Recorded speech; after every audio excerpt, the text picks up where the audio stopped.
நீங்களும் இதே மாதிரி கடலைக்கறி செஞ்சு பாருங்கள். நான் செய்த இதே மெத்தடில் செஞ்சு சாப்பிட்டு பாருங்கள். பார்த்துட்டு உங்களுக்கு பிடிச்சிருந்துச்சுன்னா உங்கள் ஃப்ரெண்ட்ஸ் ரிலேட்டிவ்ஸ்க்கெல்லாம் ஷேர் பண்ணுங்கள். முக்கியமான விஷயம் சப்ஸ்கிரைப் பண்ணுங்கள் ஃப்ரெண்ட்ஸ். ஆனால் இது உண்மையிலேயே ரொம்ப டேஸ்ட்டாக இருக்குது. நீங்கள் ஒன்ஸ் இந்த மாதிரி செஞ்சு சாப்பிட்டு பாருங்கள். Hello friends, welcome to Sneha cooking diary. இன்றைக்கி நம்ம கடலைக்கறி செஞ்சுக்கலாம். ஓவர் நைட் ஊற வச்சுருக்க கடலை குக்கரில் போட்டு பாயில் பண்ணிக்கலாம். தண்ணி ஊற்றி உப்பு போட்டு நம்ம பாயில் பண்ணிக்கலாம். உப்பு போட்டுக்கலாம். உப்பு போட்டு இந்த பாயில் பண்ணி எடுத்துகிட்டு வந்துடலாம்.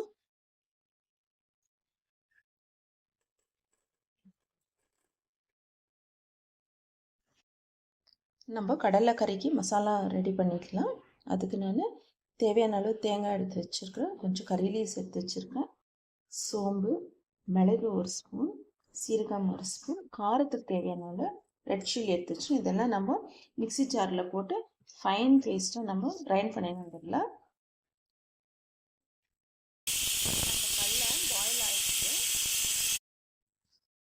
நம்ம மசாலா ஃபைன் பேஸ்ட்டாக அரைச்சின்னு வந்துட்டோம் கடலைக்கறிக்கு. இப்போ செஞ்சுக்கலாம் குழம்பு. நம்ம ஆயில் ஊற்றிக்கலாம். ஆயில் ஹீட் ஆகட்டும். ஆயில் ஹீட் ஆனதும் அனியன் எடுத்துக்கலாம். நான் ஒரு அனியன் எடுத்து கட் பண்ணி வச்சுருக்கேன். அனியன்ஸ் போட்டு கறி லீவ்ஸ் போட்டுக்கலாம்.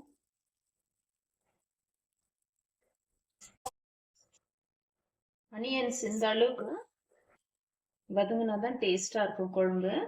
இப்போ நம்ம மஞ்சள் தூள் போட்டுக்கலாம். குழம்பு தூள் 1 ஸ்பூன் எடுத்து வச்சுருக்கேன், அதையும் போட்டுக்கலாம். சில்லி பவுடர் வேண்டாம், ஆல்ரெடி நம்ம சில்லி வந்து தேங்காயிலே போட்டு நம்ம அரைச்சிருக்கோம். காரம் அதிகமாக தேவைன்னா போட்டுக்கலாம். இப்போ நம்ம மிக்சியில் கிரைண்ட் பண்ணி வச்சு மசாலாஸ் போட்டுக்கலாம். கோகோனட், மிளகு, சீரகம் இதெல்லாம் போட்டுக்கலாம்.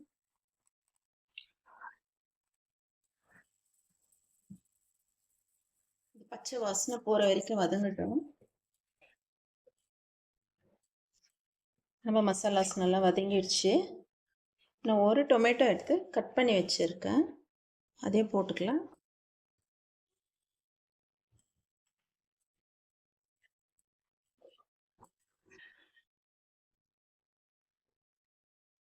உப்பு போட்டுக்கலாம். நம்ம ஆல்ரெடி கடலை வேக வைக்கும் போது உப்பு போட்டிருக்கோம், பார்த்து போட்டுக்கணும் உப்பு. டொமேட்டோ வதங்கட்டும்.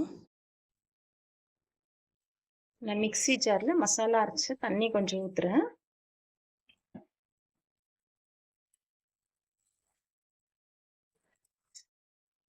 கடலை நல்லா பாயில் ஆயிடுச்சு. இப்போ இந்த பாயில் ஆன கடலையில இருந்து கொஞ்சமாக எடுத்து மிக்சியில் போட்டுக்கலாம். இதையும் கொஞ்சம் கிரைண்ட் பண்ணின்னு வந்துடலாம்.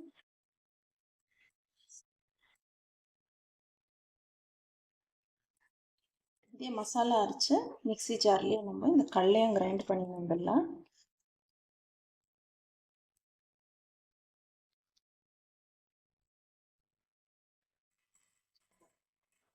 நம்ம கிரைண்ட் பண்ண கடலை ஊற்றிக்கலாம்.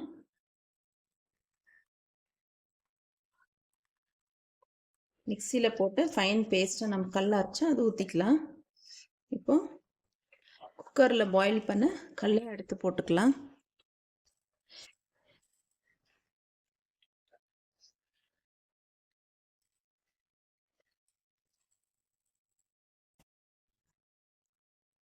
மிக்சி ஜாரில் கொஞ்சம் தண்ணி ஊற்றிக்கலாம்.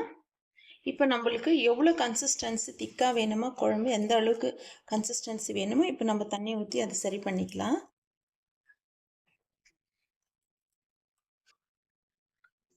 உப்பு டேஸ்ட் பார்த்துக்கலாம். ஆல்ரெடி நம்ம கடலை வேக வைக்கும் போது உப்பு போட்டிருக்கோம், குழம்புலையும் உப்பு போட்டிருக்கோம். இப்போ டேஸ்ட் பார்த்துக்கலாம். டேஸ்ட் பார்த்துட்டு தேவையாக இருந்தால் போட்டுக்கலாம். பச்சை மிளகா போட்டுக்கலாம். நான் 3 பச்சை மிளகா இப்படி உடச்சி போட்டுக்கிறேன். ஒரு ஃப்ளேவருக்காக தான் போடுறேன். அவ்வளோதான், குழம்பு கொதிக்கிட்டோம். கொதிச்சு அதுலேருந்து ஆயில் செப்பரேட் ஆகி வரட்டும். நம்ம கடலைக்கறி சூப்பராக ரெடி ஆயிடுச்சு. இப்போ இதுக்கு நம்ம ஒரு தாளிப்பு கொடுத்துடலாம். தாளிப்புக்கு ஆயில் ஊற்றிட்டோம். கடுகு போட்டுக்கலாம். கடுகு பொரியட்டும்.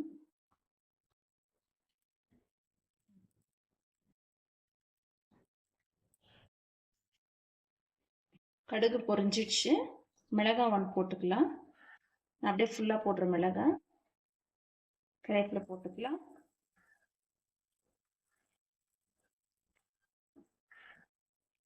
பெருங்காயம் போட்டுக்கலாம்.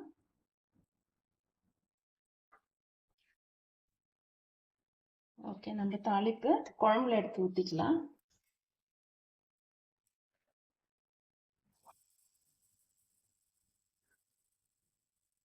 நம்ம கடலைக்கறி சூப்பராக ரெடி ஆயிடுச்சு. நான் கடலைக்கறி இன்னைக்கு புட்டோடு தான் சர்வ் பண்ண போகிறேன். இதே மெத்தடில் நீங்கள் செய்து சாப்பிட்டு எப்படி இருந்துச்சுன்னு எனக்கு கமெண்ட்ஸில் தெரியப்படுத்துங்க ஃப்ரெண்ட்ஸ். ரொம்ப ஈஸியாக தான் இருக்கும், ஆனால் டேஸ்ட்டாக இருக்கும், டெலிஷியஸாக இருக்கும் சாப்பிட்றதுக்கு.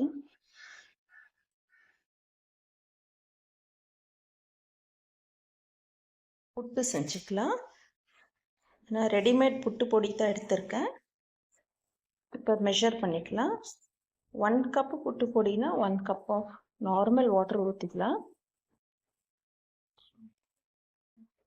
இந்த அளவுக்கு இருக்குது புட்டு பொடி. நம்ம ஒரு கண்டெய்னரில் போட்டுக்கலாம்.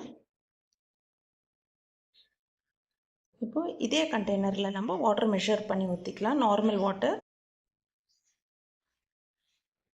தண்ணி ஊற்றிக்கலாம்.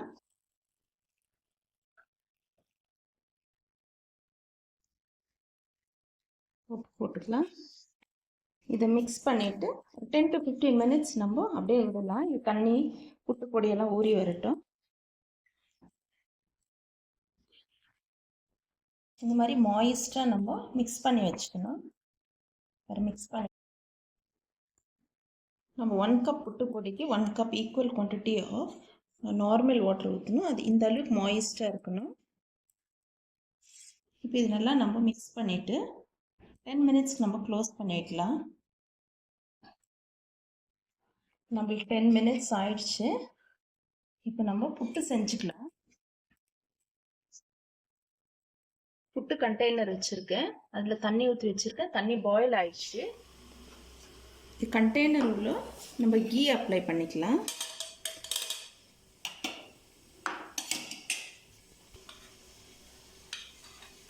நம்ம கீ அப்ளை பண்ணிவிட்டு புட்டு எடுத்து இதில் போட்டுக்கலாம். நம்ம மிக்ஸ் பண்ணி வச்சு புட்டு இதில் போட்டுக்கலாம். கீழே ஒரு பிளேட் வச்சுட்டு அது மேலே நம்ம போட்டுக்கலாம். அப்போ அது எரியாமல் இருக்கும். கீழே லூஸாக போடணும், நம்ம டைட்டாக அழுத்தி அழுத்தி போடக்கூடாது.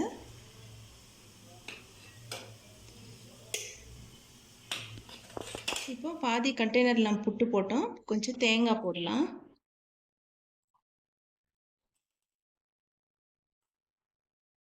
மறுபடியும் நம்ம புட்டு கொஞ்சம் போடலாம். பரவாயில்ல, லூஸாக போடணும். டைட்டாக போட்டு நம்ம ஸ்பூன் வச்சு இப்படி ப்ரெஸ் பண்ணக்கூடாது. அப்போ தான் நம்மளுக்கு புட்டு நல்லா இருக்கும்.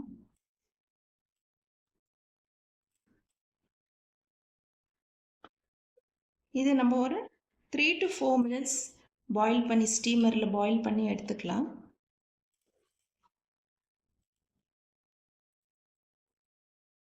தண்ணி இந்த மாதிரி பாயில் ஆகின்னு இருக்கணும். இப்போ ஒரு 4 மினிட்ஸ் விட்டுட்டு நம்ம பார்க்கலாம். நம்மளுக்கு புட்டு நான் எக்ஸாக்டாக 4 மினிட்ஸ் விட்டேன், குக் ஆயிடுச்சு.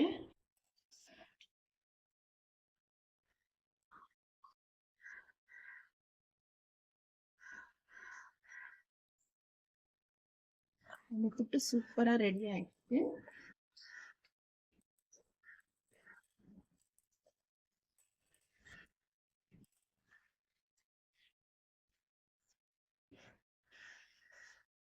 ஓகே ஃப்ரெண்ட்ஸ், நம்மளுக்கு சூப்பராக சுட சுட புட்டு ரெடி ஆயிடுச்சு. கடலைக்கறி ரெடி ஆயிடுச்சு. நான் இன்னைக்கு மார்னிங் பிரேக்ஃபாஸ்ட்டுக்கு இதுதான் சர்வ் பண்ணுறேன். நீங்களும் இதே மாதிரி செய்து சாப்பிட்டு எப்படி இருந்துச்சுன்னு எனக்கு கமெண்ட்ஸில் தெரியப்படுத்துங்க. செய்து சாப்பிட்டு என்ஜாய் பண்ணுங்க ஃப்ரெண்ட்ஸ். தேங்க்ஸ் ஃபார் வாட்சிங். பாய்.